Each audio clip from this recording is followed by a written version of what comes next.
Hello, we are live on Google Hangouts. Bear with us. I know this is my first time ever on Google Hangouts. It's going to be kind of choppy sailing for this episode, but I hope we'll get better. I come to this ill-prepared. But anyway, this is episode number 37 of the Vanguard Report. We are off of 365 Live. Or was that Live 365? I keep forgetting. Anyway, this is episode number 37 of the Vanguard Report.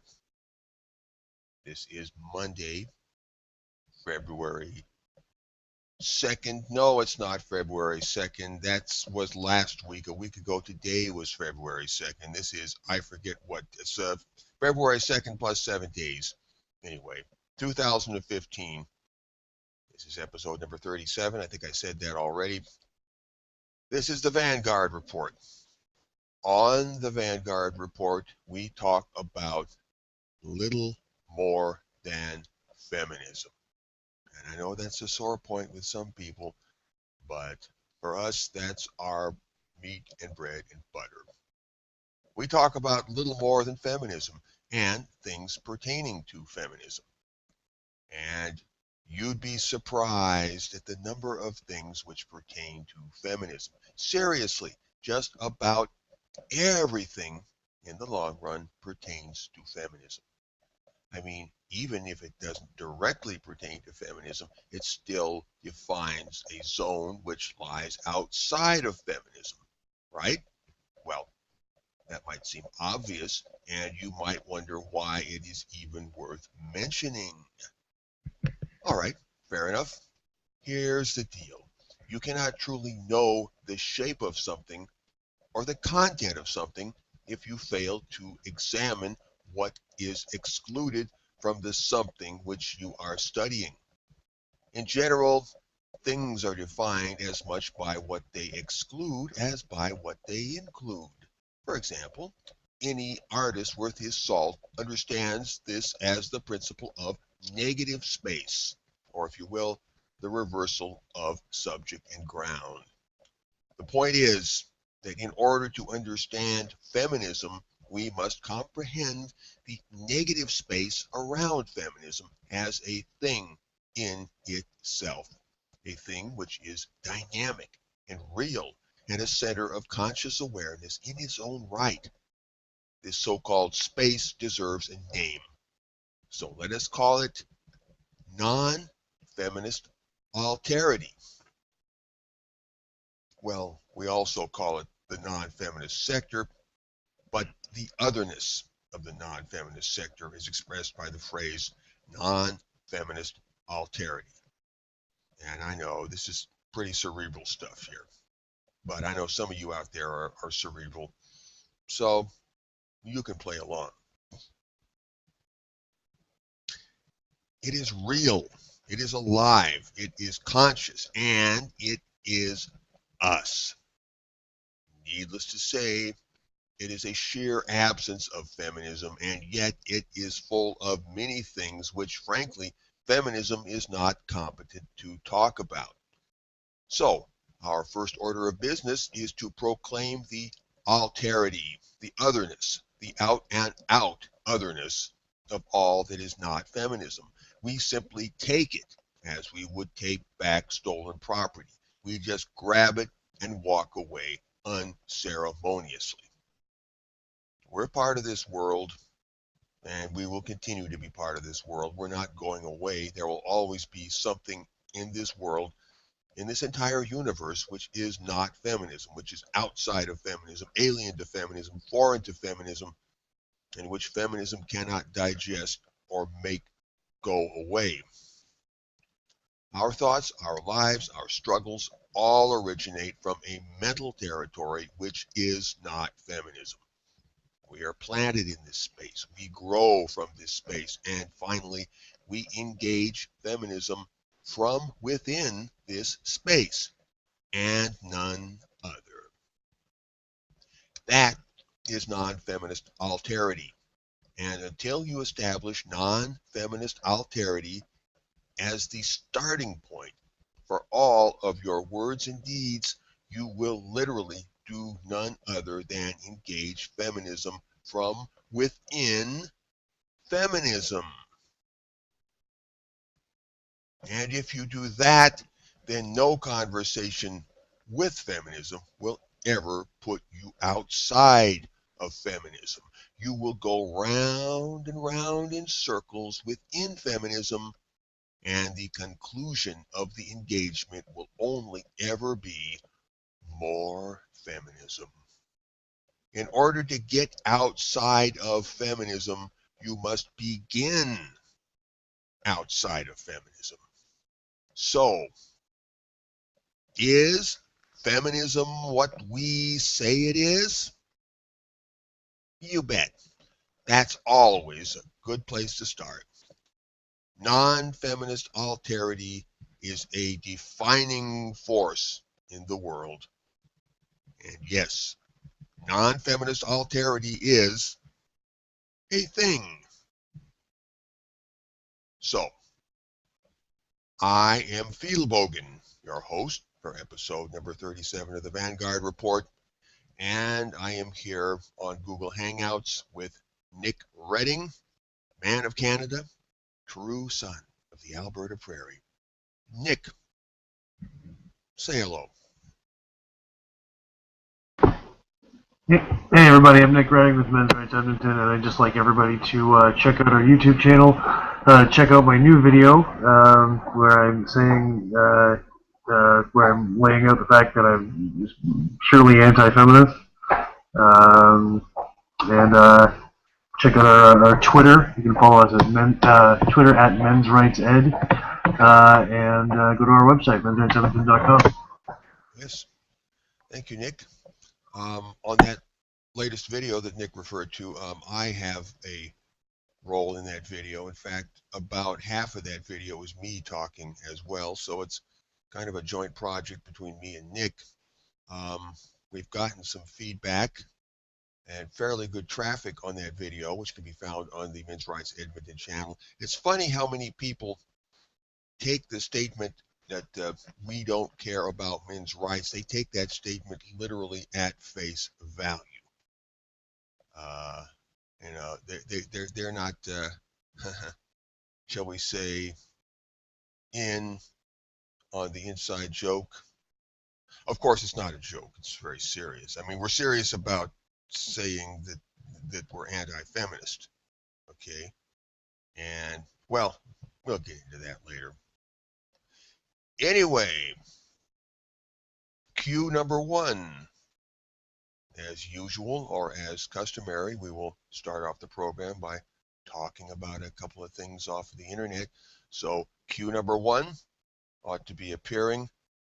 James, I don't know if this works any different than it worked on 365 Live. Well, the good news is that the cues are actually all placed within both the bulletin and inside the description box.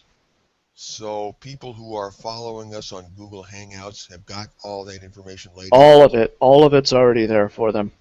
Oh, well, this makes life simpler. So change is not always necessarily traumatic. Sometimes it makes life easier.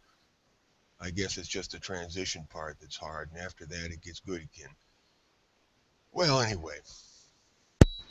So, cue number one. Just a few things to talk about here to while away the time.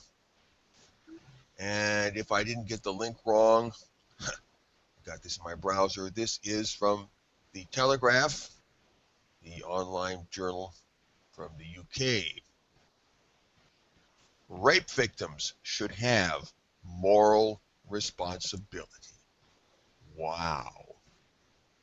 Did somebody suggest that rape victims should not have moral responsibility? Is somebody saying that some portion of the population, for some reason, whatever that is, should not have moral responsibility? That there are times and places and situations where you don't got to worry about moral responsibility? Is that how somebody thinks? Well, that's the title of this article. Rape victims should have moral responsibility. A barrister Barbara Hewson makes provocative comments suggesting some rape victims have a, quote, moral responsibility for their fate. Okay, moral responsibility for their fate. Now, those three words, for their fate, that takes it into a little bit different dimension. But let's go on. This is going to ruffle some feathers, I know, and to say that it ruffles feathers is a mild way of putting it. Some rape victims have a, quote, moral responsibility for their fate, a leading barrister has suggested. Barbara Hewson, a human rights and civil liberties lawyer, made the comments as she attacked the ideology of sexual victimization, which she said has come to dominate discussion of rape. Okay, sounds like feminism she's talking about there. She also expressed doubts over the long-term damaging effects of rape and criticized the view that the offense was morally absolutely unambiguous, with the victim utterly innocent and the victimizer utterly guilty. She criticized the view that the offense was morally absolutely unambiguous. Ms. Hewson made her outspoken comments in a debate on the subject at the LSE, that's the London School of Economics, the LSE earlier this week, saying we need to make a distinction between legal responsibility and moral responsibility. That's very good. There is legal responsibility and there is moral responsibility. I think it's a good idea to keep that distinction in mind, in any conversation. The law does not attribute any responsibility now to the victim of rape, whereas traditionally we know the judge would say when they came to sentence, well, she was contributorially negligent or something like that. Miss Hewson, a barrister at Hardwicke Chambers, added, it seems to me, simply factually, we all know if you're drunk, you are more likely to have accidents. So if you fall off of a bar stool and hit your head and have a serious brain injury because you're drunk, people are going to say, well, you chose to be drunk. So it does seem to me a little sanitized. It does seem to me something a little sanitized about the idea that when discussing rape, we cannot even have a discussion about the moral responsibility, whatever people may want to say about the legal responsibility. There you go, moral responsibility, legal responsibility. I should interject here that, yeah, the rapist is always legally responsible. I think there we stand on solid ground. Miss Hewson, 52, who lives in Islington, North London, dismissed what she saw as 4 components of the dominant ideology of sexual victimization surrounding rape. The first is the idea that rape and sexual abuse is very widespread but largely unrecognized, even by victims themselves who need to be taught to realize what's really happened. Secondly, that it has long-term damaging effects. Thirdly, that it's morally absolutely unambiguous. The victim is utterly innocent and the victimizer is utterly guilty, and this is infinitesimal. And finally, the claims of victimization must always be respected. Anything less is victim blaming. Ping, ping, ping, ping. She said some rape victims spend too much time blaming failings in their personal and professional lives on their ordeals, adding, it becomes the cause of everything that goes wrong in life. Her intervention has been strongly condemned by rape charities. Fiona L. Vines from Rape Crisis said, Barbara Hewson shows how out of touch she is with the realities of sexual violence. As a society, we have moved on from the rape myths she continues to propagate. I'd be interested to know what rape myths she supposedly propagates. Her comments came at a time of intense debate over the prosecution of sex offense cases and the treatment of victims in court. In February this year, Frances Andrade, 48, killed herself after giving evidence against a couple accused of sexually abusing her as a youngster. Her husband said she had been incensed by the questioning of her by the prosecution. Well, like maybe wanting to know what the evidence was. Maybe the fact that they were even questioning her at all. Is that the questioning that we're looking at here? In August, Robert Coliver, a prosecution barrister, faced criticism after he described a 13-year-old victim as, quote, predatory. And it is not the first time that Ms. Houston has courted controversy on the issue. The University of Cambridge graduate attacked the decision to double the sentence for Stuart Hall, the broadcaster, following his conviction after he admitted 14 counts of indecent against girls. I think they left a word out of the copy there. 14 counts of indecent conduct against girls from 9 to 17 between 1967 and 1985.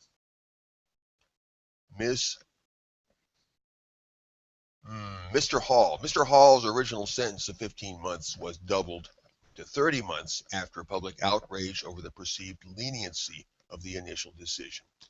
Ms. Houston has also previously called for the age of consent to be lowered to 13 and criticized the witch hunt of aging celebrities accused of sexual abuse. Bill Cosby, anybody? Well, that's the article. And wow, that's, I would have to say, inflammatory stuff. Here we have a woman engaging in what any feminist would only call victim blaming. Nick, does this make any impression on you at all, what I've just read? Well, I mean, I'm pleased that there are people in the legal system who are finally standing up to this sort of thing.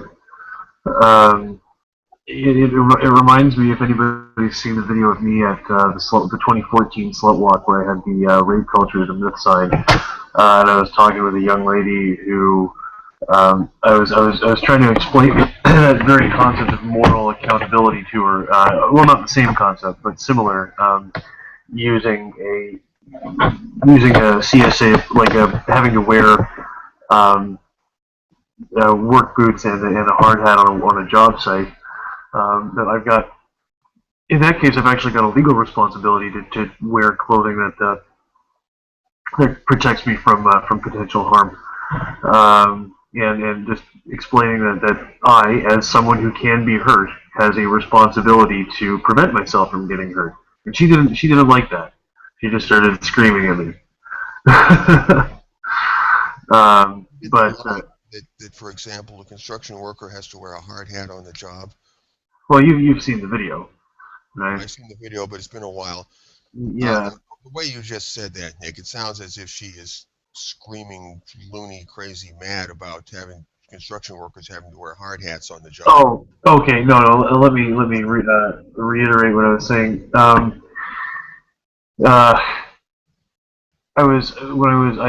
When I went down there, and when I said that most of the majority of the onus belongs on the person committing the sexual assault, and she didn't like the fact that I said the majority, right? So just the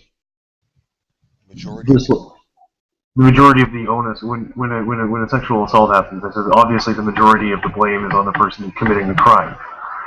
I'm sorry, Nick, but she didn't like that you said the majority of the blame, or did she not like that when you said the majority of the blame, that implies that some portion of the blame is on the alleged victim? Is that what? Exactly. Just like what the lawyer was saying there when she was saying it's that it's thought to be completely unambiguous. What were the words? Yeah, completely morally unambiguous, something like that. Yeah. And because, when in the mind of the young lady I was speaking to, yeah, she wanted it to be completely morally unambiguous. 100% of the blame is on the attacker. And the fact that I said most of the blame is on the attacker didn't sit well with her. And then when I explained my justification by drawing a parallel between a person on the street and a person on a job site wearing both having a responsibility to wear clothing that kept them safe from harm, she flipped her lid. Yeah. She didn't like that analogy. No, she didn't like there being any. She didn't like victims of crime having to bear any responsibility at Victims all. of crime or victims of rape in particular. In this case, I think she was thinking about victims of rape in particular. Yes, in this instance, yes. In this instance. So I wonder if she would have the same reaction about auto theft or burglary or bank fraud or something else or drug. Well, yeah, I don't know what she would think. Well, usually when the feminist response to that is how dare you compare a woman's body to mere cash, that sort of thing. Now they always they switch they have a very angular way of switching the argument like that. A very sort of a sidewinder way of switching the argument. Yeah. Boy, this could we could go on for hours on just some of the minutiae here, the philosophical points that we're bringing up. Yeah, but I think what we need to zone in on here is the idea of contributorial negligence and the concept of moral responsibility and legal responsibility. The distinction there is something I think which is profitable and useful. I mean, clearly there are things a person can do, any person in any situation, to minimize their risk. To what is it? Mitigate their risk? Is that the phrase we use nowadays? Anyway, and the victim, or the alleged victim, or the actual victim, well, we'll say the actual victim, assuming that a rape really did occur, the victim of the rape, of course, is responsible for their actions prior to the rape. Everything they did, every decision they made prior to the moment when they got raped was something they did, not what somebody else did. The only thing that was forced upon the victim in this case was, getting raped, was being forced to have sex against their will. But everything that got them up to that point in time was largely dependent upon a chain of actions which they freely chose themselves, which were not forced upon them. And if you see a pattern of a person behaving recklessly and going recklessly into dangerous or compromising or dodgy situations, you've got to assume that the person has agency.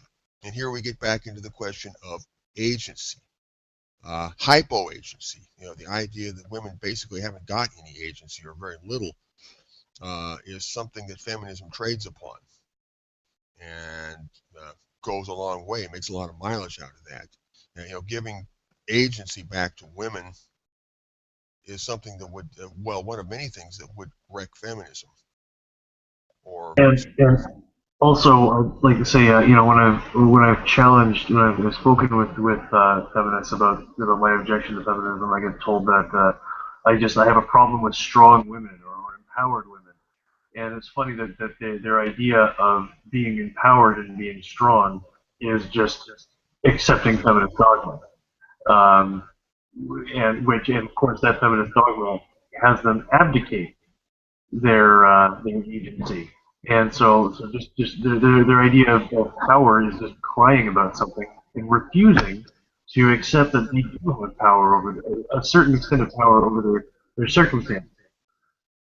yes, we all have a certain extent of power over our circumstances at any point in life. We always have the option, the choice to choose the better or the worse in any situation or micro situation. There's always the choice, the fork in the road. On one side is the better, on the other side is the worse. And as rational agents, we are always free in that moment, however tiny that moment may be, we are free in that moment to choose one fork in the road or the other. And, well, that's an important part of life right there. Anyway, what was I going to say next? I'm losing my train of thought here because the train of thought just goes off on so many tracks. I don't know which train to take, quite honestly. But I've totally lost my train of thought. James, I understand that there will be no music break or no possibility for a music break on this episode. That is absolutely correct. This is a new venue, so we are still working out how to play music on it. But I trust we will get to that stage eventually, yes? I hope so. Hopefully. We'll see. We'll see. We'll hope for the best. And but regardless, we were talking about the barrister in London talking about the difference between moral and legal responsibility. Talking about we were talking about the young lady that I was arguing with at the 2014 Slut Walk. If that helps. Well, anyway, this is the kind of thing that gives feminists, I don't know, what kind of brain condition does it give them? Does it give them a coronary? Makes them go ballistic. It makes their heads explode. There we go. This is the kind of thing that makes feminist heads explode. Yes, rape is absolutely morally unambiguous. Rape, there are no gray areas involved in rape. They don't like the expression gray rape. Not that it's morally ambiguous, but that it's very often, in fact, sometimes more often than not, situationally ambiguous. People getting their signals mixed up. Not to mention that people lie. Not to mention that women sometimes say they were raped when they were not raped. They sometimes have consensual sex and later they call it rape. They sometimes have no sex at all and say they had sex and say that sex was rape.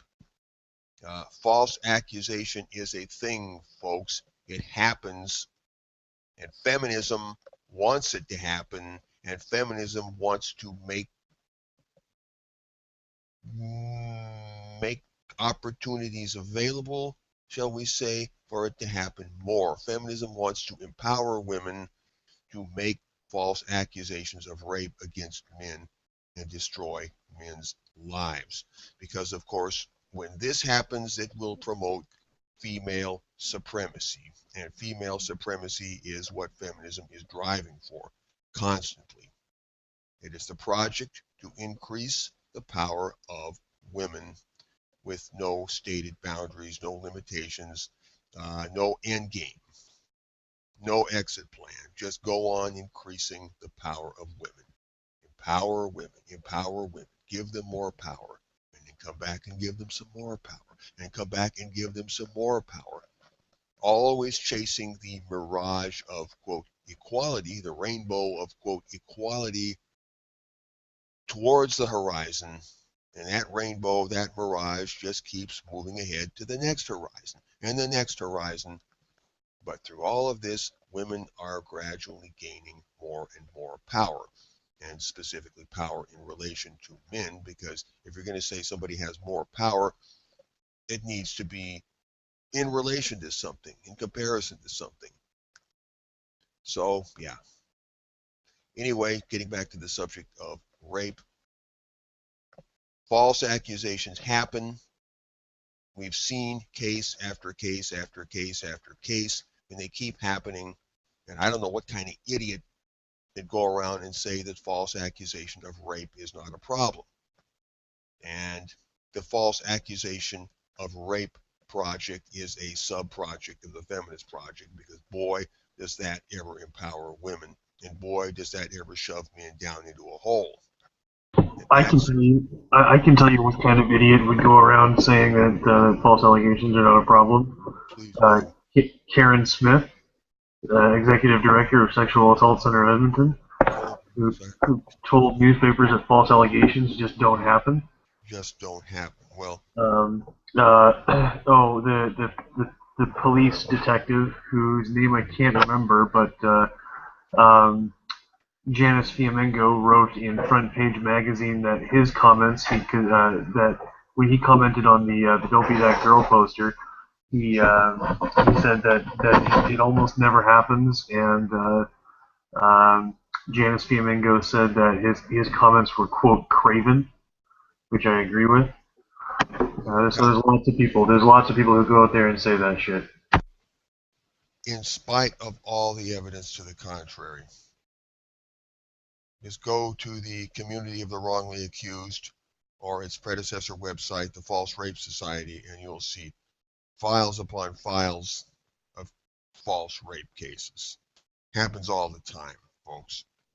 And if feminism has anything to say about it, it's going to happen more because, well, the opportunity will be made available. It'll be made easier for these kinds of accusations to be made. And by golly, when you make something easy, more people are going to do it.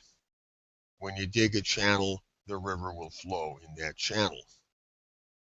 So feminism is all about empowering women, giving women more power. Any and every way this can be accomplished. And giving women the power of terror over men in the legal system is one of many ways to push the feminist project forward. Yeah. And people want us to shut up about feminism. We're wasting our time talking about feminism. We shouldn't attack feminism. We should help men. We need to have this discussion more thoroughly, I think, on another episode. But anyway, let's move this forward. This has been a most interesting conversation. We could go on for another hour with this, I'm sure. Link number 2, and I think you've all got it there in front of you here in this new Google system. Link number 2, also from the UK. This is good news, nice news. This is something happy. Let me pull this up in my browser. This is from the Gov UK website, so I guess that's a pretty official website. It's from the government, looks like. Press release. Here we go.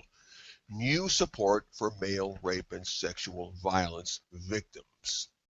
From Ministry of Justice and the Right Honorable Mike Penning, Member of Parliament. Released 11 December 2014. More than £1 million is being provided to specialist rape support organizations across England and Wales as part of the first ever fund to help male victims of rape and sexual violence. I'm sorry. I was about to say sexual assault. To help male victims of rape and sexual violence. So here we go. Here's something that helps men. What do you think about that, Nick? I think it's great. I mean, anything that helps men is great. Well, not anything that helps men is great, but there's not nearly enough resources out there for men, so I'm happy to see it. Nick, I know you don't really care about helping men, and I don't. We both don't care about helping men, and yet for some paradoxical reason, we're both happy when we hear about things like that. That's just kind of a go figure. Well, I don't really have a big heart on for men, but I mean, I care about people in general, and men are part of that. So, but I mean, no. Do I have a big soft spot in my heart for men and all that stuff? No, not really. Well, in an ideally balanced world, you wouldn't. Nor would you have a big soft spot in your heart for women. I mean, keeping things in balance. But anyway, the way I look at it, this sort of thing damages feminism. When you start doing good things for men, when you start restoring men's lives and undoing the damage that has been done to men's lives, that's bad for feminism. So while I certainly don't care about men and men's rights, I do care about damaging feminism, and that's why it makes me very happy to see good things being done for men, because I know that feminism is being damaged when that happens. So let's get on with the article. More than £1 million is being provided to specialist rape support organizations across England and Wales as part of the first ever fund to help male victims of rape and sexual violence. Approximately 75,000 men are victims of sexual assault or attempted assault a year, according to data from 2012/13, while 9,000 men are victims of rape or attempted rape each year, according to figures released in 2013. Yet police figures show fewer than 3,000 offenses of male rape or sexual assault were recorded in 2013/14. Oh, yes, it just goes unreported so much, doesn't it? The Male Rape Support Fund was created by the Ministry of Justice to help tackle the taboo that surrounds male victims of sexual violence and encourage them to seek help. We also hope this will encourage more male victims to report the crime and bring their offender to justice. It will help increase male victims' access to crucial information, myth-busting, and emotional support, either in person or online if they find that more accessible. 12 organizations have been successful in securing funding totaling more than 600, totaling more than £600,000 over 2 years. That's a lot of money. Over 2 years to provide face-to-face support at centres across England and Wales, increasing the availability of advice and counselling for men who may not previously have been able to find help. A further £400,000 over 2 years will be given to Survivors UK to help them create the first national website and online support service specifically tailored to help men who have suffered rape or sexual abuse and ensure that no matter where they live, they will be able to access help anonymously and at a time that suits them. Victims Minister Mike Penning said, latest estimates show that more than 1 in 10 victims of rape or attempted rape every year are men, yet few come forward to report it or seek help. I want to change that. It's vital these victims are helped to cope and hopefully recover from what is a hugely traumatic crime. Creating a fund specifically for male victims will encourage them to break the silence on a topic still seen as taboo. The website will provide clear information specific to male victims, carers, and professionals and include statistics, a myth-busting section, short films discussing some of the issues, and a series of animated client stories. Everybody go take a look at that. You've got the link. I'm going to move ahead now to the next section of the program. There is no music break, so we get to the philosophical discussion part of the program. Insert imaginary music break here. Okay, music break over. Well, anyway, we are back from the imaginary music break. I am Phil Bogan, your host for episode number 37 of the Vanguard Report, and my fellow host, as always, is Nick Redding, true son of the Alberta Prairie. Let's slide right into the second part of the program. For this part, we're going to talk about a little something called high-profile non-feminism. Now, that might sound a little bit odd, a little bit droll, but here's what it's all about.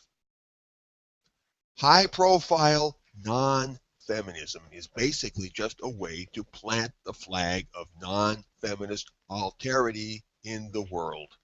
And yes, right in feminism's face. You remember non-feminist alterity, right? I talked about this at the beginning of the program. It's an important concept because it is the foundation of everything we do in our slow, relentless, infinitely patient campaign to bring about the social death of feminism. You might say that non-feminist alterity is our base camp. It is where we live. It is where we make plans. And when the time comes, it is the place from which we launch those plans. All right. High profile non-feminism means more or less turning your lack of feminism into a social landmark that can be seen for miles. Your lack of feminism becomes a social landmark that can be seen for miles. Yes, that's a metaphor. The idea is to make it generally known that you are not a feminist. I repeat, make it generally known within your environment, your local environment, your national environment, your global environment, you decide, but make it generally known that you are not a feminist. And the more known you make this, the higher your profile becomes. You can generally get along fine if you keep your lack of feminism largely to yourself. I mean, if you just mention it quietly a time or two, nobody will pay you any mind. That is because you are not a threat. You're not blockading the march of feminist innovation in any appreciable way. So why should they care? They have no plans for you yet. They haven't got that far yet. So they might as well ignore you for the time being. So when you high profile yourself, you are simply outing yourself in a large way. It's the difference between telling a coworker quietly on just one occasion and erecting a billboard on top of your house for half of the city to see. Now, the big thing to bear in mind is that high profiling need not involve any harsh talk about feminism whatsoever. Did you catch that? High profiling yourself as a non-feminist need not involve any harsh talk about feminism whatsoever. That's the beauty of it. You see, the neutral statement that I am not a feminist, just the neutral statement, has enormous political implications all by itself, even if you never add another word on the subject of feminism. Just say, I am not a feminist. You don't need to have an opinion about feminism, either pro or con. Just say, I am not a feminist, and say it in a big way so that a lot of people know about it. And that's it. And it has huge political significance. You wonder why? It's because feminism is perpetual revolution. There's a subject for another episode, perpetual revolution. Feminism is perpetual revolution. Feminism must always keep rolling or else it will expire. Put that another way, feminism is not simply in motion. Feminism is motion. It must keep moving or else it will expire. So anything which says, I am not a part of feminism, effectively sends a message, sends a signal that feminism has limits. Feminism must stop somewhere. Therefore, feminism is mortal. You are introducing non-feminist alterity into the conversation. You are making it an element in the mix. You are making it a figure in the composition, a positive space. You're reversing the subject and ground. In sum, you are dictating feminism's boundaries from the outside. I repeat, from the outside. You are dictating feminism's boundaries from the outside, hence reminding feminism of its mortality and its finitude. Furthermore, you are putting feminism on notice that it is no longer the only game in town. They've been the only game in town for long enough. They need to play nice and let other people play. Trust me, feminists cannot bear to be reminded that their movement is finite, hence mortal, and that other people have a permanent right to exist on planet Earth, independently of feminism. Wow, what a concept. The rest of the world outside of feminism, beyond feminism, is real. And it has a right to live. What a concept. We need to instill that concept in everybody's mind. Now, there's a big difference between saying I oppose feminism and merely saying I am not a feminist. But in the long-term political algebra, these two statements are pragmatically identical. Anti-feminism and non-feminism cannot be distinguished in terms of their larger effect upon the state of the game. One is active, the other is passive.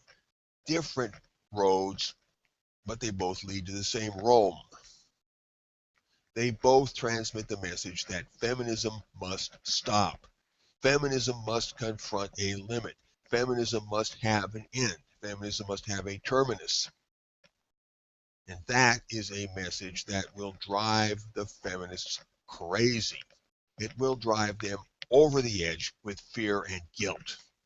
But the passive non-feminist approach has a great advantage inasmuch as it is non-aggressive. You are not actively pushing feminism out of the way. Rather, you are compelling it, feminism, to take the long way around because you will not budge. And the only way that feminism can remedy this is to take aggressive action. That's right, aggressive action. But that would make feminism the aggressor. Yes. And it would put you on the moral high ground. So, do you see what non-feminism can do for us? Well, just imagine what high-profile non-feminism can do for us. Signal boost the concept of not being a feminist. Really put it out there. Warning. Be prepared to take the heat. You saw what happened to Sage Gerard at Kennesaw, right?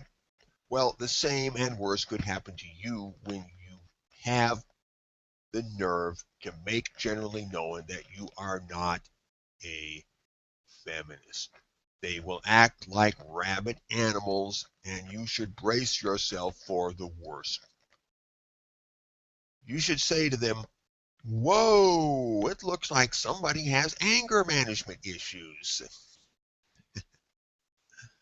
But remember that the damage they do to themselves in the long run will far outweigh the damage they do to you.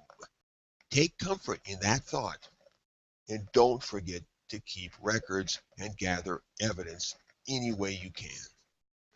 High-profile non-feminism should be adopted as a political tactic because it has a profound psychological impact on all feminists within range. Enough high-profile non-feminism will force the crisis to a head. It will force the pot to a boil. It'll put the conversation where it needs to be. And that's what we need to do. We need to situate the conversation. A very helpful analogy that I like to use when talking about feminism and anti-feminism and non-feminism. That you've got the atheist movement, and the term atheist just means, does not believe in God. Do you believe in God? No? Well, then you're an atheist. People like Christopher Hitchens, however, identify as hard atheists, or anti-theists. I thought, when I was talking with Skeptor the other day about feminism and non-feminism and comparing it to atheism and anti-theism, And I thought instead of calling it, we could call it a feminism instead of non-feminism. But then that would lead to like a who's on first kind of conversation with a feminist. Like I'm a feminist. Oh, well, I also am a feminist. A feminist is kind of a clunky neologism, I think. Yeah, I know, but it's Still, still the same linguistic principle. yes, as atheism versus I don't know. Well, non-theism effectively means the same thing as atheism. So I think for in our case, non-feminism works just fine. And Nick, I know you have been profiling yourself as a non-feminist for quite some time. Of course, you make no secret of the fact that you are anti-feminist. Is that right?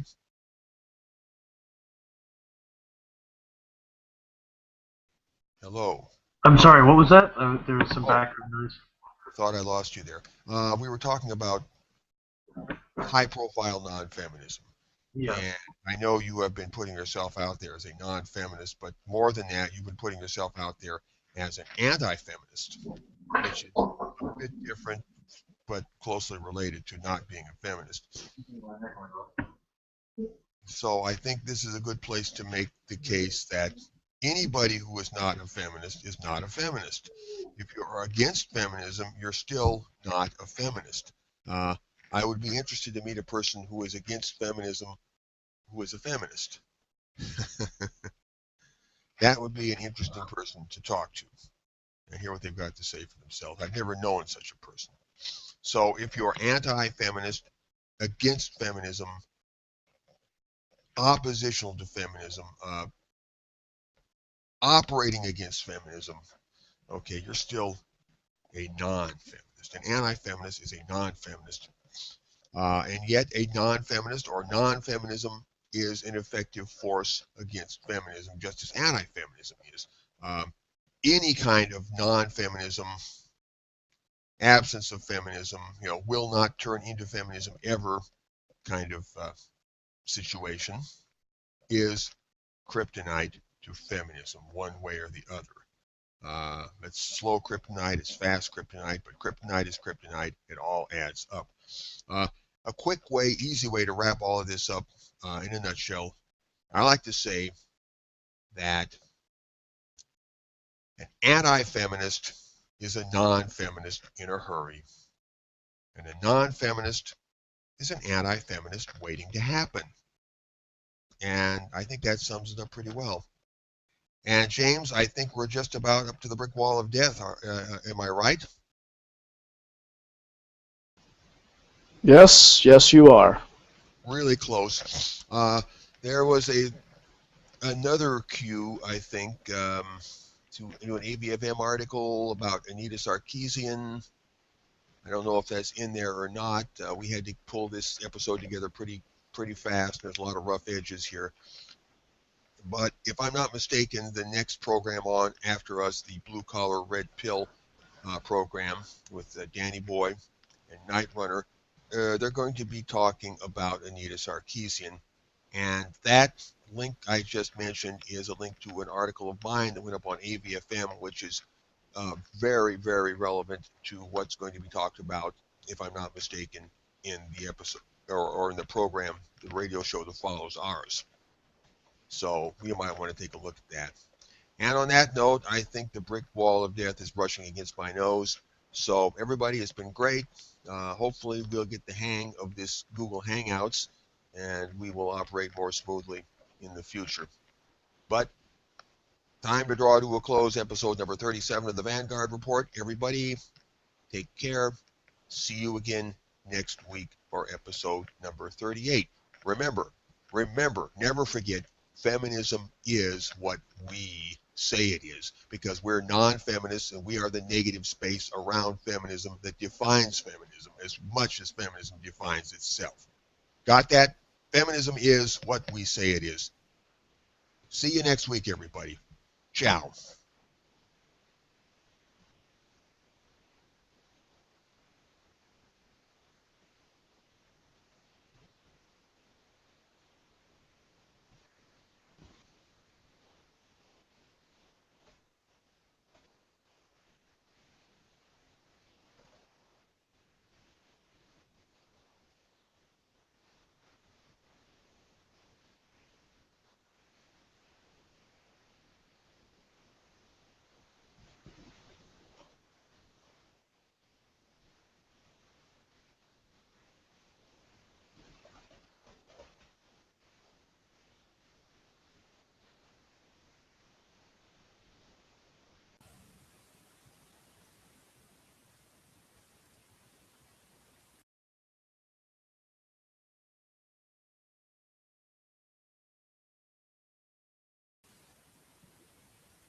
All right, folks, this is AVFM Radio Director James Huff.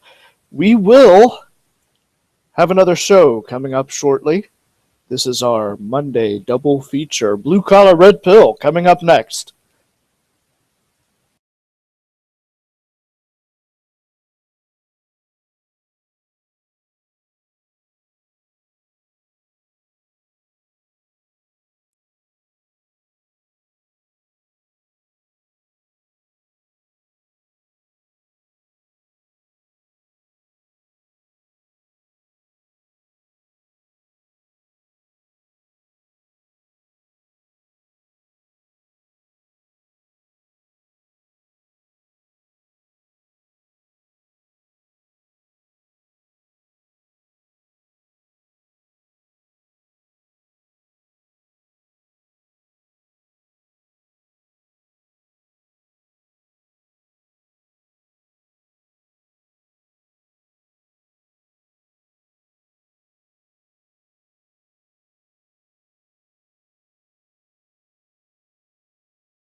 Okay, ladies and gentlemen, I'm going to say it once again. We have approximately 3 minutes till Blue Collar Red Pill.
One minute, folks.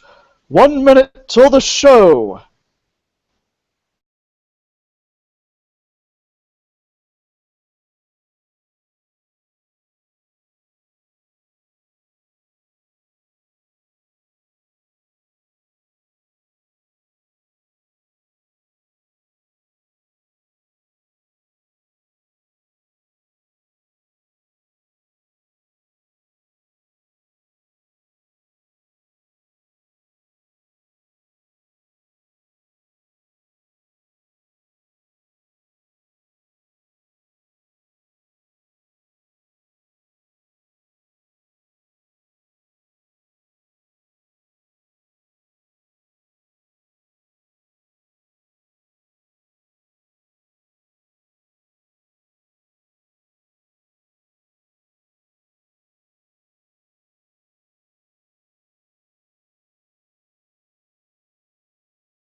Hello, everyone, and welcome back to another edition of Blue Collar Red Pill. Danny, are you there?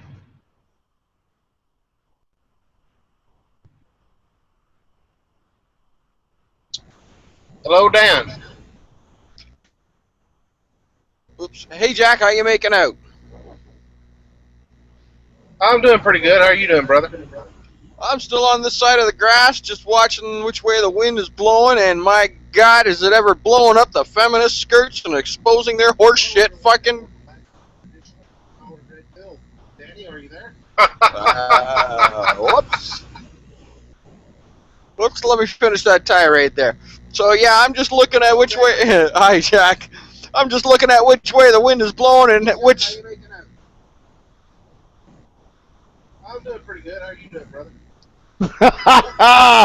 Wow, that is some amazing stuff. All right, folks. Looks like we've got a little bit of background feedback going on there.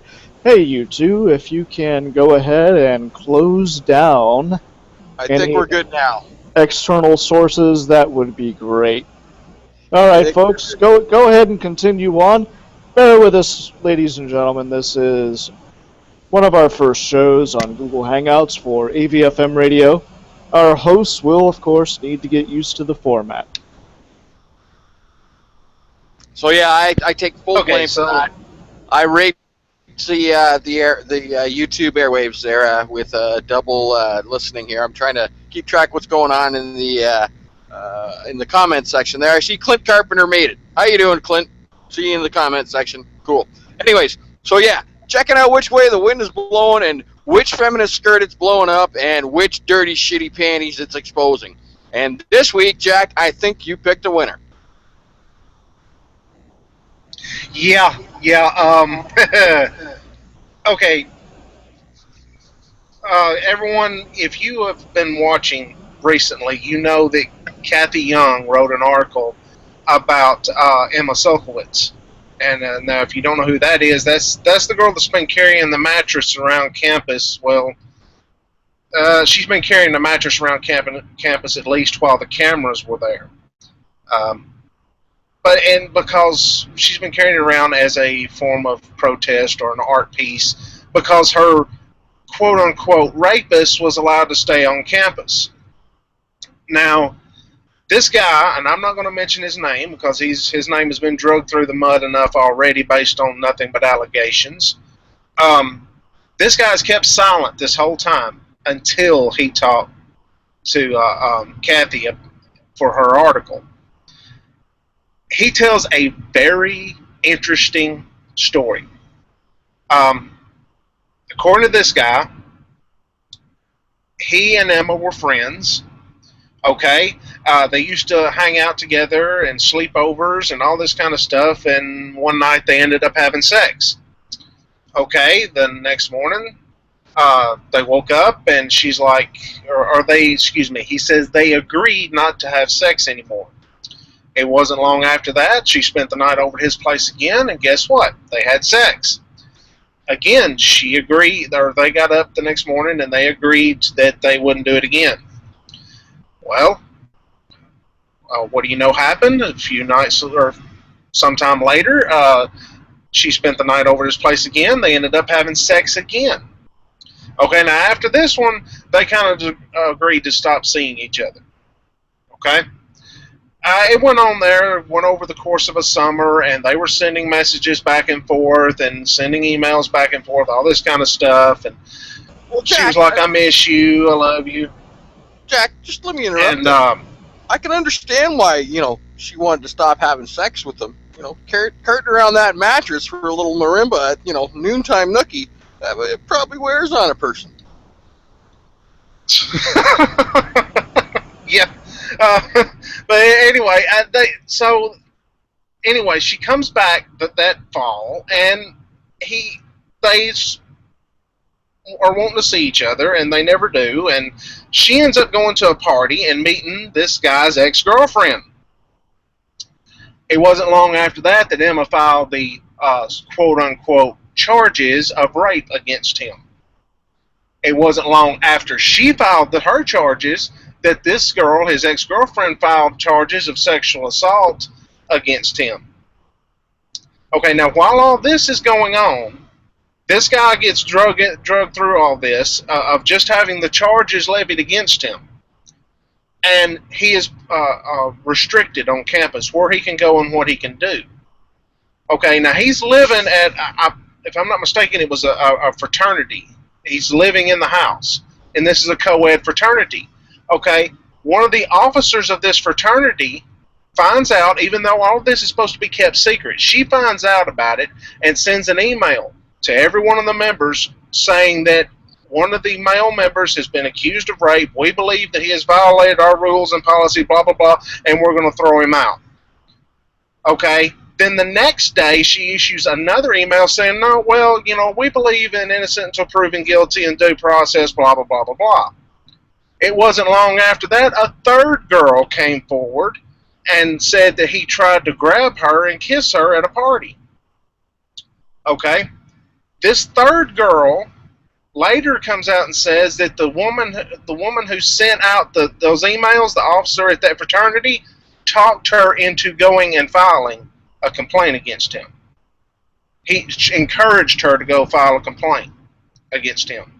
So we have Emma, this guy's ex-girlfriend, kind of getting together and talking, and then the next thing you know, they're both filing rape complaints, or one's rape, Emma filed rape, and the other girl, the ex-girlfriend, filed sexual assault charges.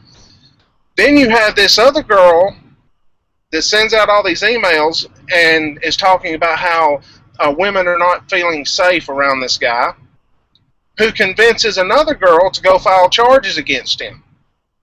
So you've got two groups here that, for no proof of this, that they actually got together and conspired to do this, but damn it, it sure does look like it. It's conspired to get this guy thrown off campus. And guess what? All three attempts failed. Even in the courts that are set up and stacked against the person accused of a crime, they still couldn't convict him.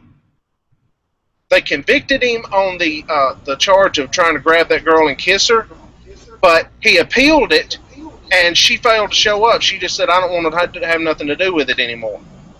And then he was acquitted on his appeal.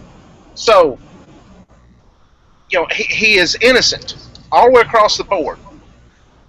Now, it was after all this that Emma started carrying around the mattress of truth.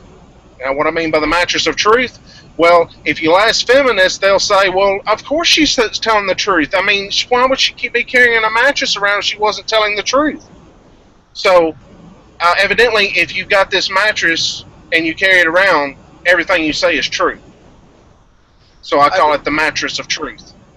I believe in one of the articles they say that, a woman who carries around a mattress is like the Holy Bible. Truth. So I'm wondering if somebody had sex with Sulkowicz, would that make them a Bible thumper? Wow. A Bible something. Ooh. Yeah, I'm going to leave that one alone, Danny. I'm just, hey, they said that, according to women's studies classes, she is the gospel truth, and she carries around the Bible, or she is the Bible, so to speak. So, sex with Sulkowicz, is that a Bible thumper? I'm questioning these things. Yeah, really. Okay, guys, before I forget, everyone listening, go over to the show announcement over on Voice for Men and look at the comments to that announcement. I left 5 or 6 links. I left 5 or 6 links to articles written on this subject. So go over there and bookmark those articles for later viewing. And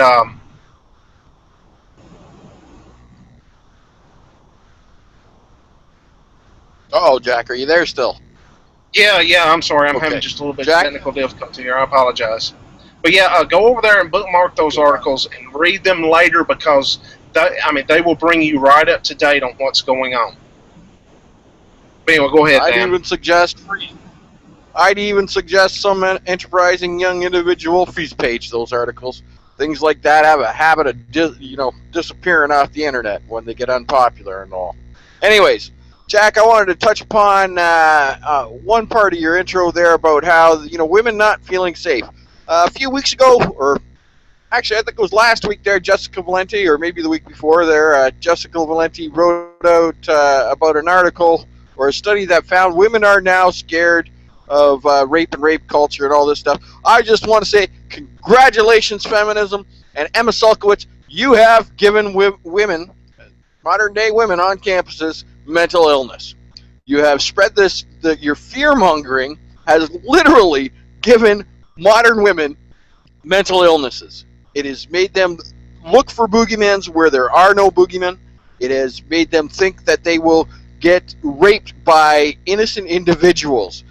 They don't seem to see that this fear-mongering is what it's actually doing is harming women. It is actually perverting, women's mentality to the point where they are now like paranoid, scared little critters, little individuals. Yeah. We've got a situation here where this isn't the first time that this has happened, where someone that the feminists backed as their poster child for the horrible rape epidemic, the rape culture on college campuses, and it come to find out her story is, well, let's just say less than credible. It's got some holes in it. Many of you will recall the University of Virginia hoax with Rolling Stone. Now, something very interesting happened there. That article went up on Rolling Stone. It stayed there for a while until finally someone came along and decided to dig deeper. And when they did deeper, it unraveled. They reported it on a news site, and the next thing you know, another one reported it, and then another one, and another one, and the whole thing fell apart. That is what's happening here. Cathy Young told this guy's story, and now the whole thing is falling apart. Because if you'll go over to Cathy Young's article on the Daily Beast, you will see that this guy has a bunch of evidence backing up what he says. He's got Facebook messages back and forth. He's got emails, and they're all on this article. Well, not all of them. There's too many to put up, but most of them are on this article showing that after the attack, she was friendly with this guy. Now, the feminist attacked Cathy Young for saying that, saying there is no perfect victim. How dare you use that to say that her allegation isn't credible? Well, Cathy Young actually didn't say her allegation is not credible. She just wrote the story. Now, the community of the wrongly accused, that's one of those links over there on a Voice for Men under the show announcement, and it's also on the Blue Collar Red Pill Radio Twitter account. You go over there. They're linked over there as well. The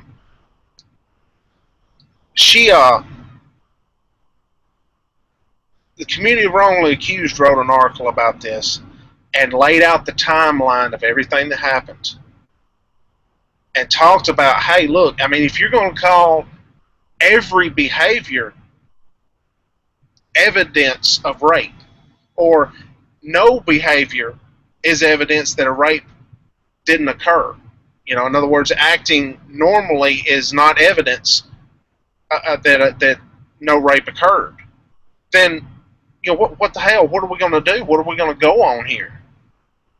And that's what the feminists are trying to do.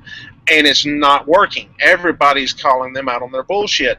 Cathy Young, the New York, I believe it's New York Times, has an article up about this. It's awesome. I swear that New York Times article could have been ripped off the pages of A Voice for Men. That's how just hitting every single point.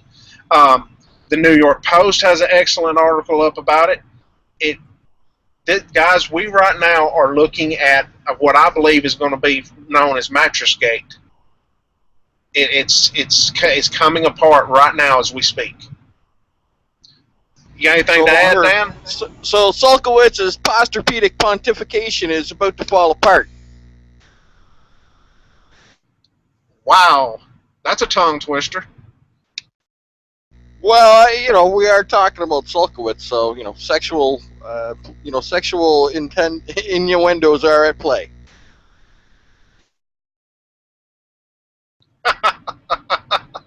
Yeah. Oh. Yeah. Anyway. All right. Yeah. This. I do have a couple things to add here. You know what? Yeah. This Okay. smacks. This smacks exactly like the Rolling Stone and Erdley. By the way, where is Erdley? Anybody heard anything from her other than probably the rustling of her pink slip, which was long overdue as far as I can tell. UVA hoax. You know what? The only saving grace about this Sulkowicz thing is that the university didn't go as far as University of Virginia and punish all fraternities on allegations alone. That's one of the silver linings that we can point to in here. There was a little bit of some sanity on the campus there. As far as the whole rape culture situation, I you know what, it's as far as I'm concerned, like, the feminists might as well just open up their own hotline, the rape hotline. You've reached the rape hotline. Press 1 to inform the media. Press 2 to cry rape. Press 3 to cry rape some more. Press 4 to carry around a mattress and cry rape and call the media. Press 5 to contact Sabrina Erdley. Press 6, and then when you get to press 9, call the police maybe. After you've talked to the sex counselor on the feminist sex counselor on campus to ensure that that they got all their bases covered and any lies would be covered up. Yeah, one of those articles that are linked over there on Voice for Men and on our Twitter account talked about the fact that she actually did file a police report, but when she filed it, she told them that she didn't want to pursue it. So she filed a report against the guy. There's a report on file, but she didn't want them to pursue it. Well, I mean, Jack, what is that? There's a lot of feminists are really, really clouding up the waters here with their propaganda and their horse shit. And again, I'm going to point back to they're actually causing mental health issues in young women these days. But, they're putting out a lot of horse crap and propaganda.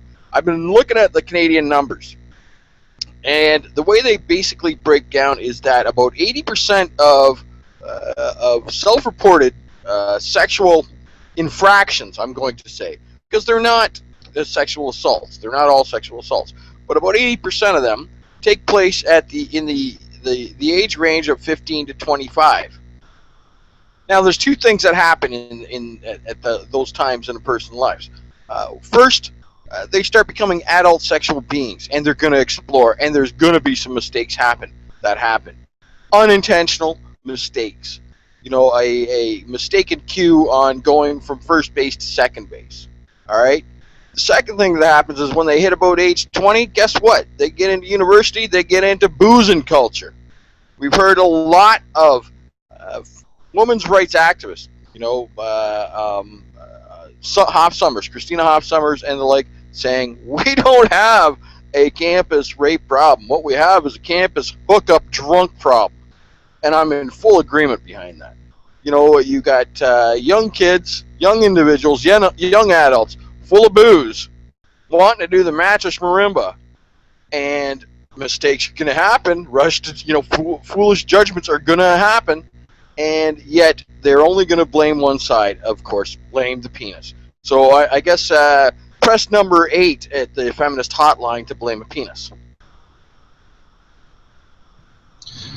Yeah, this whole thing, I like how the feminists have attacked Cathy Young when her article first came out.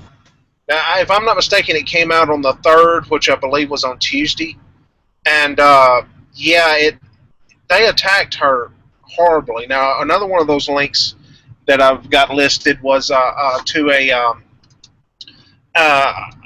internet post on a news source, and it had a video of Cathy Young on MSNBC. And I don't want to call her a journalist because you can tell she's running on pure ideology.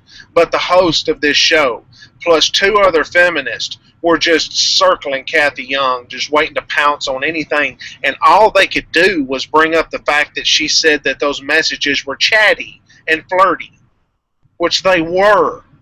The messages exchanged between Emma and this guy that she accused, and those messages were chatty and flirty after Emma said that this guy, not only did she accuse him of rape, but she accused him of, while he was raping her, he choked her and he beat her.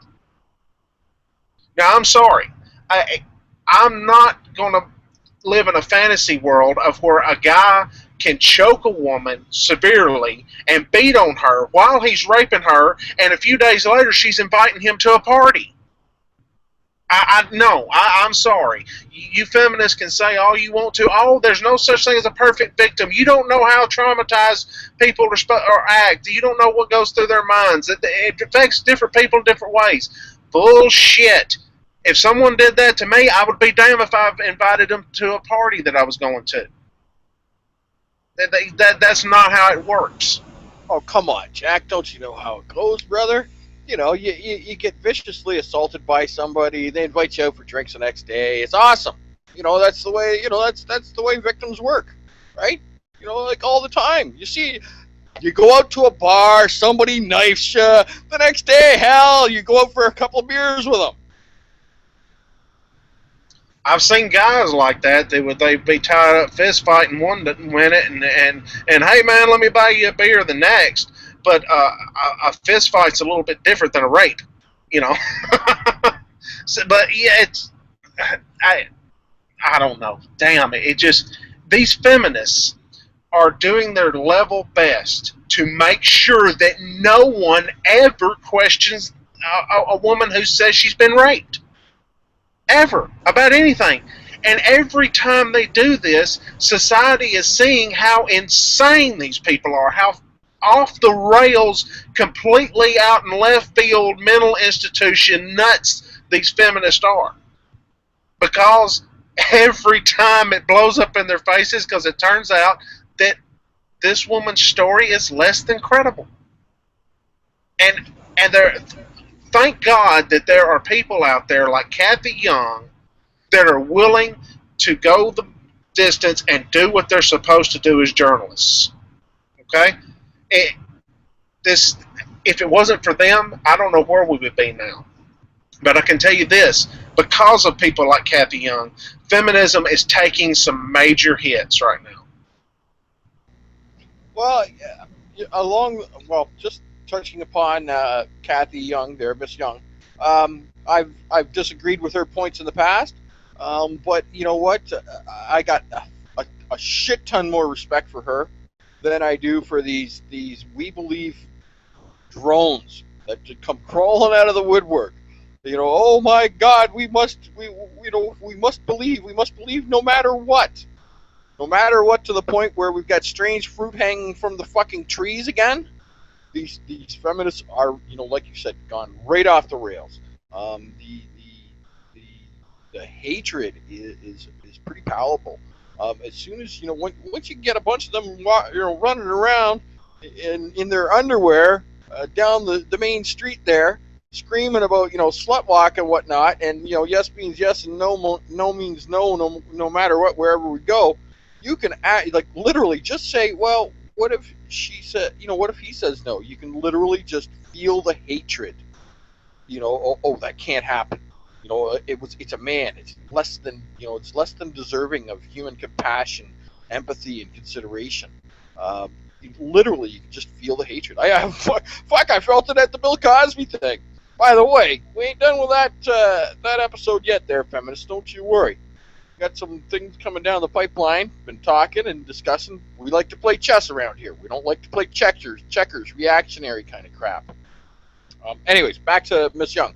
Yes, awesome job on her part, and you know, I can sympathize with the flack that she's now getting from you know, the twatter brigade. You know, let's call them what they are. They're a bunch of, you know, angry feminists on Twitter who run around and trying to bully, intimidate, and you know, basically make lives hell of individuals who question their dogma. That's my weekly call of the week, or that's my call of the week. The twatter brigade. That's the feminists on Twitter. Yeah, well, yeah, there's some very harsh stuff on Twitter. I'll get to that in a minute. But what you said about Cathy Young, yeah, there's been some stuff she's written that I disagree with. But me and you, and as well as a lot of other people in the men's human rights movement, we may disagree with 90% of what somebody says, but when they say something right, we're going to agree with them. You know, when they get something right, we're going to say, yeah, you're right. You know, so just because we disagree with you sometimes, or even most of the time, it doesn't mean that we're so ideologically driven that we're going to disagree with you just because you said something. And, you know, that's the way me and Dan roll. That's the way most of the people in the men's human rights movement roll. And, over on Twitter, I'm glad you brought that up. Jacqueline Freeman. We all know who she is. Yeah. How you doing, Jackie? She, you want to go on a second date there, honey? Maybe I can speak this time?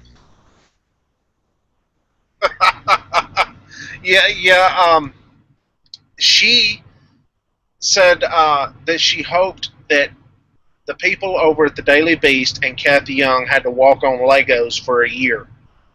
In other words, she would. If any of you listen have got kids, you know what it's like to step barefooted on Lego. That shit hurts. So she was wishing them pain for a year because Cathy Young exposed this feminist, I don't know what to call it. It was a house of cards. It was they held this woman up they either didn't check out her story very well, or they didn't care. They just held this woman up, this woman who's been walking around campus with this mattress, as the poster child for rape culture on our college campuses, and it was nothing but a house of cards. Well, that's, you know what? And it's off. And Erdley said it in her Rolling Stone interviews that she went on the hunt for the victim, and she thought she found one. She got that, you know, she got her. I'm not going to say Moby Dick. I'm going to say Moby Vagina. She got her great big white whale in Jackie Coakley, and she hooked into that whale, and it dragged her down.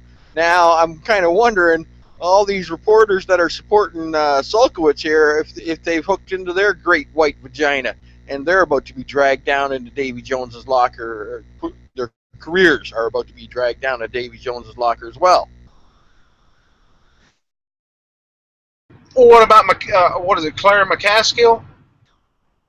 She's either a senator or congresswoman from New York that took Emma Sulkowicz to President Obama's State of the Union address.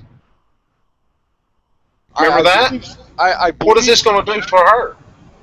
I believe so, Jack. And actually, I believe Senator Gillibrand has one other claim to fame, and that was putting up the 1 in 5 lie and then taking down the 1 in 5 lie. And quietly taking it down at that, like, no, hush, hush. It didn't happen. Nothing to see here. Move along. Give me your votes. Give me your money. Blah, blah, blah, blah, blah, blah. Well, same old song and dance from feminists. Yeah. That's really kind of interesting. I've heard that what the senator has done could quite conceivably be illegal. I'm not up on American law, but it's quite possible. It does seem reasonable, too. She's basically saying that even though the young man has been there has been an investigation into the matter, and not guilty has been, the judgment handed down, the senator seems to think that she knows better. The feminist lie. It kind of really reminds me of the Sandra Fluke $9,000 a year to get my, to jump around on Sulkowicz's mattress, birth control lie that was told before the Senate. I mean, well, sorry, not Sulkowicz's mattress. You know what? Maybe that's what happened. Maybe Sandra Fluke has passed on the mattress baton to Sulkowicz. Well, this senator has opened herself up to, I believe at least, opened herself up to civil litigation. I wish this guy would sue the hell out of Emma Sulkowicz and this senator, because it's not just that she carried around this mattress, and it's not just that she said, hey, my rapist is still allowed to be on campus. She named him on several occasions, and she came out and said that he was a serial rapist, even though she is the only person to ever charge him with rape, the only person to ever come out and say that he raped her. Because she said he's a serial rapist. I guess he could be a serial rapist. Maybe he was fucking with Fruit Loops on more than one occasion. Well, I had someone. I was going to say, and maybe the I had Fruit someone Loops walks today around with a mattress on her back now. I had someone today bring up an interesting point. Emma is about to graduate here before long. And this person brought up the idea, said, what if she's doing this just to jumpstart her career, just to get her name in the newspapers? Now, I have no evidence of that, neither did this guy. But it's an idea. Because when you look at his story, he's got evidence, all these screen grabs and screenshots of all these messages and these emails to back up what he's saying. Emma has nothing. She has nothing to back up what she's saying. If this guy supposedly strangled her within an inch of her life and beat the crap out of her, nobody's come forward and say, yeah, I saw the bruises. Nothing. She has nothing but her word to back up what she says. And this guy's got all this evidence. Well, that's why I'm leaning towards I'm leaning towards saying that she is lying. I can't prove it, so I'm not going to come out and definitely say that, yes, by all means, she absolutely is lying, because I can't prove it. But by looking at the evidence, I believe him more than I believe her, because he's got evidence and she don't. Anyway, go ahead, Dan. Well, that's the situation. Like, he's got evidence corroborating his version of events. She's got a feminist mouthpiece behind her, saying, no, the events went like this. Now, in the description that she gives, she mentions about being choked and, having her, a pillow pushed in front of her, down in front of her face and things like that. Where's the bruises? Did the police not take pictures? The bruising, if any bruising had occurred, and she filed a police report, those are, pieces of evidence that they would for sure gather in a heartbeat, and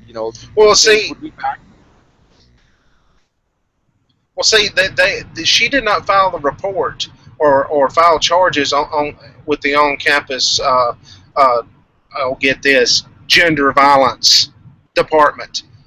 She didn't file those charges until weeks or months later, until after this supposedly happened. See, so by that time, any bruises would have been gone. But there had to have been someone that seen her with bruises on her. Yeah, there would be witnesses saying, yes, I remember seeing, this on her neck or that on her neck. I remember, what's really ironic is that I don't see any,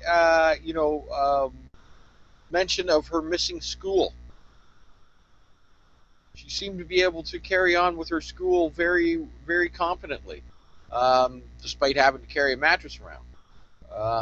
Although I don't know what her GPA is, perhaps it might be a little soft. That mattress does look a little tempting to, kind of crawl up on, during a boring lecture.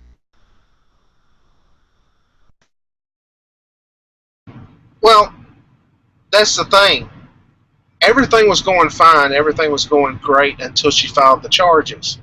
Once she filed the charges, she said that all of my energy is taken up stealing myself against seeing him around on campus. Because every time I see him, it just destroys me. And of course, I'm paraphrasing what she said, but that's basically what she was saying. Now, she was inviting him to parties and wanting to see him and talk to him up until the point she filed the charges. And then when she filed the charges, simply seeing him on the other side of the street totally screwed up her entire world. Now, what the hell is that all about? Oh, that's inflating the circumstances. It's grandstanding for the media. hey, look at me, I'm doing something that's unique, and possibly I can get myself famous, maybe invited to the State of the Union address.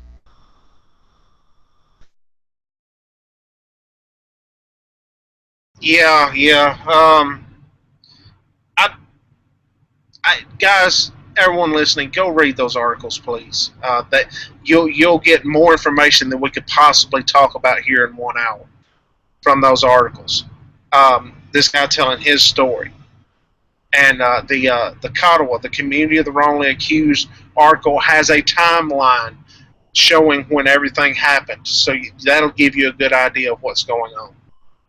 Okay, now back to the feminist response to all this. They totally go after Cathy Young. Now, they haven't had time to go after the woman who wrote the article for the New York Post. I think that article was just put online today. So I haven't seen anything against her yet. But everyone is ready to kill Cathy Young. All these feminists they're out for blood against her. And they have no argument against her. They just want to destroy her credibility, because she slaughtered one of their poster child. Their poster children for all their issues. She totally destroyed one of them. Again, of course, like we were talking about the Rolling Stone deal, someone else did that. But Cathy Young has come in and destroyed this one. They know that this is hurting them. So what do? They double down on their insanity and go after Cathy Young and say, how dare you question a rape victim? How dare you say that, oh, she's not acting like a real victim? You can't say that. How dare you tell this guy's side of the story? You can't do that. He's a rapist. He's a bad guy. You're not supposed to have sympathy for the bad guy. And that's what they're doing. And the rest of the world is seeing this and going, oh my God, these people are nuts. And it's all very interesting to watch, ladies and gentlemen. And I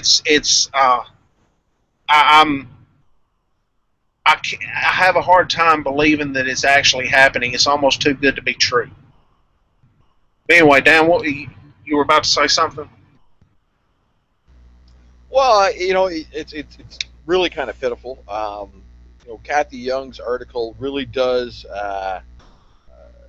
take a lot of the wind out of the propaganda sales that feminists have been using to make money quite some time now. This rape culture bullshit. So Cathy just kind of eviscerates the narrative that has been put out there by the mainstream media, feminist, whatever cabal, co-op, I guess, where one kind of feeds the other. But anyways, they've been absolutely livid. I've kind of checked out a little bit of the feeds and stuff like that on Twitter, and they're absolutely incensed. They don't know what to do. I think I believe that the professional feminists are shitting themselves right now, and hoping and praying that the cracks in the Sulkowicz dam doesn't get any wider. Any more. They're probably praying that the flow of truth is stopped. They're probably willing to just really go to some extreme lengths, and what those lengths will be, I really don't know. They tend to get a little touchy around the rape subject.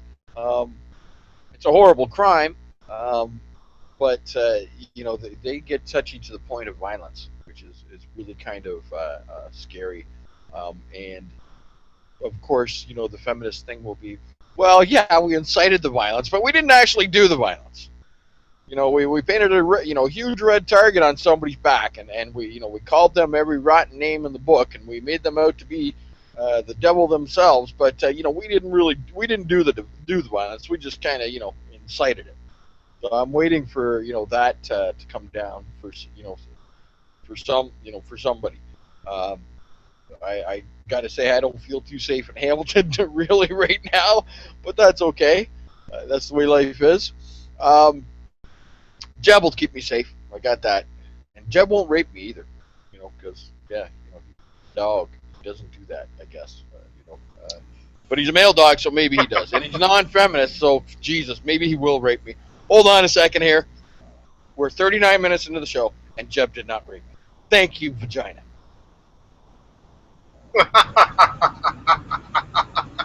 Yeah, I don't know what the feminists are going to come up with next. I really don't. I don't know how they're going to fight against this. They've tried everything. They've thrown everything against the wall, and nothing is sticking. Of course, it works within their own ranks. It keeps the rank and file in line, but everybody else is just looking at this like it's a fucking train wreck. They're looking at this going, if you ever go online and see a video of a train wreck, it takes a while from beginning to end, and everybody's just watching this going, oh my God, and it just, I don't know. I don't know how they're going to, or what else they're going to pull out of their ass to try to save this situation. And I don't think this is over. I think this is just beginning. I think that these few people who have been brave enough to write articles, Cathy Young was the first. We've had a few more come out since then. These people that are brave enough to write the articles, I think there will be more to come after that. I think you're going to see other publications start to question all of this because it's such a hot topic. Feminists, if they had ignored Cathy Young, this may not have gotten to the point where it is, but they didn't. They had to go after and attack her. And you know how the media likes a bloodbath, right? That if it bleeds, it leads. Well, this is not actual literal bloodbath, but this fighting among feminists and people like Cathy Young, we've seen it before with the Rolling Stone thing. This is a hot topic right now, and I think more and more mainstream media publications are going to jump in on this. On a side note, what would be very interesting is to see where the Rolling Stone comes in on this. Are they going to print anything, or are they going to keep their mouth shut? I think. What do you think, Dan? I think they're still spitting out feathers from the last crow they ate. Yeah, I think they'll keep their mouth shut. I don't think they'll write anything about it.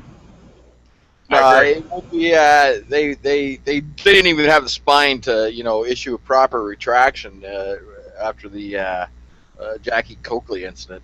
I'm wondering what's coming out of Mandy Marcotte's mouth lately. I haven't heard anything about her on this. I imagine she's chomping at the bit to say, nay, this is wrong. We should not question. Jessica, I have not seen anything from Amanda Marcotte, but Jessica Valenti jumped in, and of course Jacqueline Friedman, and there's been several more of the rank and file, follow the leader. I'm just a dumb, mindless robot type feminists who are all jumping on the bandwagon on Twitter and probably on their personal blogs, but. Those are the only big-name feminists that I've seen come out on this. There's probably more. I just haven't seen them.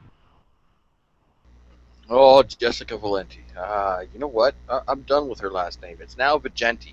She's like a tall, extra-large, hipster cup of vagina. Jessica Vigenti. Well, from Starfuck. This whole deal. This whole deal has been. I'm getting a kick out of it because it's stuff like this that's going to destroy feminism. What we do. Me and you, Dan, and others. On A Voice for Men, writing articles, making these shows, doing YouTube videos. That helps, that works. But what is really laying the foundation for all of this is all the guys that never get any credit, but they go in and leave a comment on an article. they go in on Twitter and leave a comment when someone says something stupid. All those guys are laying the foundation for the rest of this. Because what you're doing, guys, when you do that, it may not look like anything. It may just be some small little gesture. But what you're doing is, it's because enough of you are doing it. It's not just one person. It's a whole bunch of people that are doing this. What you're doing is you're changing public perception of feminism. You're showing that there's a group of people out there that's willing to stand up against feminism. So in the public's mind, everything is shifting. Because it was that no one stood up against feminism, so everybody else just towed the feminist line, just nodded their head and went along with it because there was no alternative. And they were scared to be the one, the only guy standing up, or woman, saying, I'm against feminism. I think this is horseshit. Now you've got this group of people over here that's standing up against feminism, and you've got the feminists over there, and the people who are caught in the middle are going, okay, which side do we side with? It's now becoming acceptable to be a non-feminist or an anti-feminist in certain circles. So people who have had a problem with feminism all along are going to start kind of slowly migrating over towards us. And that is what's allowed Cathy Young and others to write these articles, because 5 years ago or 10 years ago, there's no way she could have wrote that article and got away with it. But now these editors at these newspapers are seeing that there's a crowd out there of people who are standing up against feminism, and now they're feeling empowered, and they're coming out of their shell, and they say, hey, yeah, we can print that now. Because the feminists are not the only ones that own the discourse. There's other people out there talking too. Well, anyway, what was you going to say, Dan? Just a couple of pointers here, things to point out. I'm really surprised that society has forgotten so quickly the Duke Lacrosse case, and you know how the "we believe" mantra costs a lot of grief, and how the feminist 88 who wanted these young men to be convicted before a trial or anything else.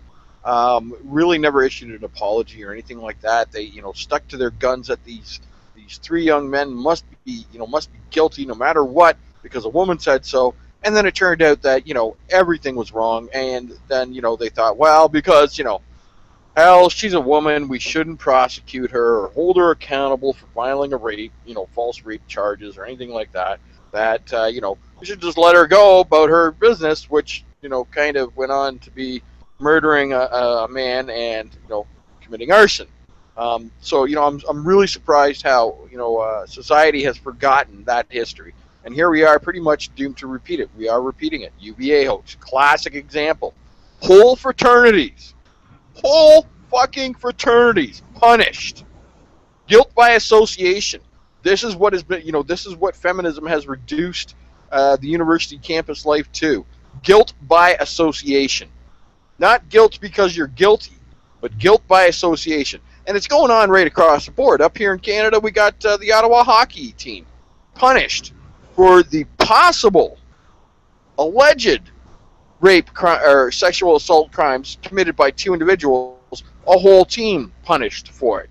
25 individuals were screwed over. So, it's guilt by association now. That's what feminism has done. I'm going to call it the, you ever see that commercial, the memory foam mattresses out there? Well, Sulkowicz is just a symptom of the feminist false memory foam mattress syndrome. And that is where, press number 7 for rape and rape culture. Press number 8 for rape and more rape culture. Press number 9 for possibly telling the police about a crime. Yeah, all of this, guys, I believe is just beginning. I could be wrong. This could be the end of it and nobody says another word, but I just don't think that's the way it's going to go down. I think this is the beginning, again, of another major blow-up in feminist faces. So everyone out there listening, please, whenever you see one of these articles, go in and make a supportive comment about, when you see an article exposing this for what it is and calling all of this out, make a supportive comment. and show that you are a person who values the truth above ideology. And support these authors of these articles. Send them a tweet. I sent Cathy Young a tweet today, just supporting her. You know, and the woman, I'm sorry, I forget her name, that wrote the article for the New York Post. I sent her a tweet today, just supporting her, because we know Cathy Young's catching hell, and these other authors are going to do the same. So, you know, send these authors a message on Twitter, or send them an email, or whatever, and thank them for doing this, because they're doing what we can't. Now, here's another thing. I want to bring this up real quick. Everyone knows that the MHRM has been under attack again lately. You know, we've had Adam Sewer-Rat over there writing his article on BuzzFeed. We've had the Mother Jones article. You know, and more like that coming up. The Huffington Post jumped in on Adam Server's article and kind of sort of said, yeah, everybody, you need to go check this out. The reason they're attacking us is because we are getting the message out there, and people are starting to pay attention. But here's the catch. Attacking us isn't going to work, because we're not the only ones saying this. You've got Cathy Young. She is not an MRA. You've got other people out there in the mainstream media who are talking about this stuff who are not MRAs. But we have made it acceptable for them to start talking about it. So they're attacking us and trying to shut us up, but it's not going to work, because they can't link Cathy Young with us. They can try, but they'll look foolish when they do. And they can't shut her up. They're trying right now to shut her up, but it's not working. Suze McCarley wrote a... Go ahead. I just wanted to touch upon the sewer thing and where feminism is going with their attacks now. Basically, all they've got is character assassinations. They can't, you know, the rape culture horse is long since dead, and you know, every time they trot out, you know, another prize pony, that pony ends up being an old nag and you know, and full of holes. So the rape culture one, you know, they can't fight on point there. They can't fight on the domestic violence point there.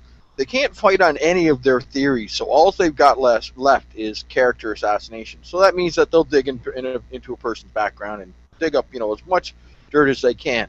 I'm pretty sure that Sewer there, you know, might have put out some money in digging into Paul's past, and you know, that's neither here nor there. But I wonder how much money it would take to, you know, dig into Sewer's past and what would come up from that.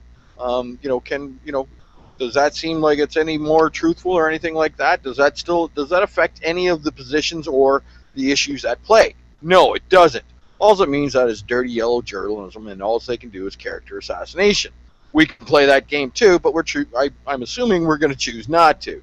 Me, I think Sewer's, you know, little attempt was kind of pitiful, kind of comical at times. You know, I read through it. I enjoyed a good laugh at some of the allegations made, and they are allegations. That, you know, nothing else.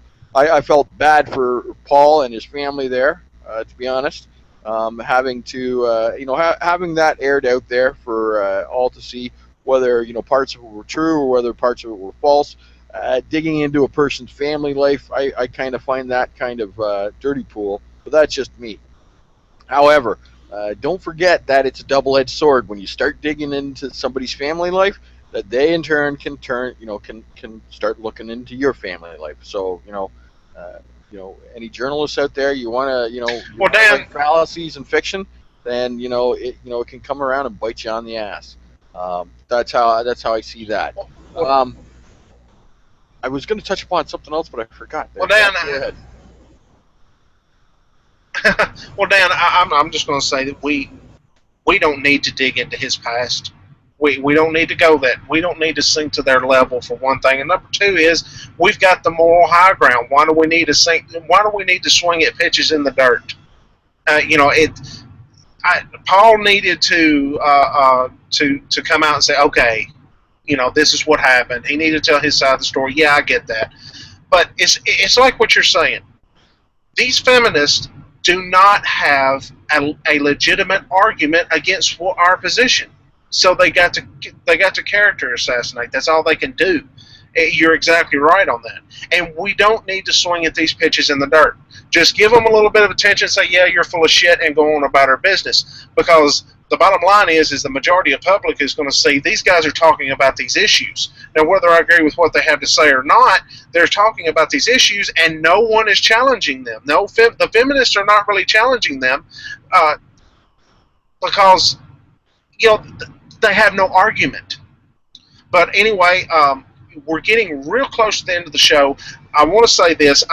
Go over there to Twitter and check out those links. Go to the show announcement and check out the links, the same ones. They're on Twitter and on the show announcement. And I'm going to try to put them in the comment section of this video or this Hangout when it goes up on YouTube. Other than that, everyone, thanks for listening. And Dan, I'm going to hand it over to you to take us out. Okay. Now, I remember what I was going to talk about and what I wanted to mention. Now, I you know, utmost respect for Cathy, Miss Young, and the work she's done, and all the reporters that have, you know, done the same, exposing bullshit fallacies and crap like that, you know, before her. However, the situation and the problem lies in the reporters initially putting the story out there. We need to take these crimes out of the news. All right, we need to stop the hype from happening in the news. You know, there should be a strict no-name policy and non-identifying policy. If you want to say, you know, a rape happened in this city or whatever, or, you know, somebody was charged in this city, you keep it anonymous. Throwing names around out there only causes hurt for anybody, all involved, okay? Whether they're guilty, whether they're innocent, whether they're victim, or whether they're charged. Throwing fucking names around is not helping the matter at all. All it is doing is propagandizing the matter. All right, so we need to need to address the real problem, which is the initial reporting that goes on. And as far as I'm concerned, either you blast both names or you put out no names. And really, no names is the proper answer. But if feminists want to blast names out there, then fine. The victim gets identified as well. All right, no hiding, you know, no hiding anything. That means that the victim gets her past dug up, as well as the alleged perp gets their past dug up. I shouldn't attach a gender to the allegation, you know, the perpetrator and the alleger. But you know, as far as the media goes, 9 times out of 10, they're reporting on a, you know, rape on campus against a woman. So that's where I was going to go with that. Other than that, yeah, we are getting real close here. I want to thank everybody for joining us in our first real kickoff show. Last week's show was a stopgap measure because, as they say, the show must go on, and we tried to keep it going on. I noticed that Victor Zen fell a little short on his fundraising goal of 10K. Come on, folks, get on over there. I think he needs another $2,500 to make that to make his goal. And I'm sure with that 10K goal that he will invest it wisely, extremely wisely. You've seen what the young man can produce. He does produce some excellent stuff, and the conference there for KSUM in November was an excellent conference. What else have I got to say? Feminism, yes. Feminism's like the insane asylum. All the insanity with half the comedy. All right, that's feminism in a nutshell. And on that note, I'm going to say, remember, folks, you can take the red pill and you can lead a feminist to logic, but you can't make them think.